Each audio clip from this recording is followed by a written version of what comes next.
Gakyali Parliament ngagamba nti Mr. Oscar speakers meeting with LOP and top management of Parliament, Dr. Kefa is talking about, didn't happen. LOP went to America on Wednesday evening for the NUP convention.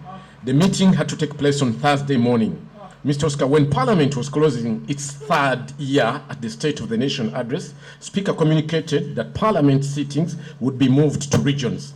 This was communicated before the reading of the 2024-2025 budget. This meeting, this meant that the Commission had budgeted for the event in the budget. This therefore tells that there is no extra budget for those events. Also, every member of Parliament is going to receive allowances as stated by Dr. Kefa. For the regional sittings, the allowance will be given out without discrimination on who will and not attend. Even those who will not go, that allowance will be wired on their accounts because Parliament won't be in a position to know who will go or not unless an MP officially writes to the Speaker and the Clerk. Let Dr. Kefa tell the country whether we will return back that money in case people don't go. Yes, hello, Gulu.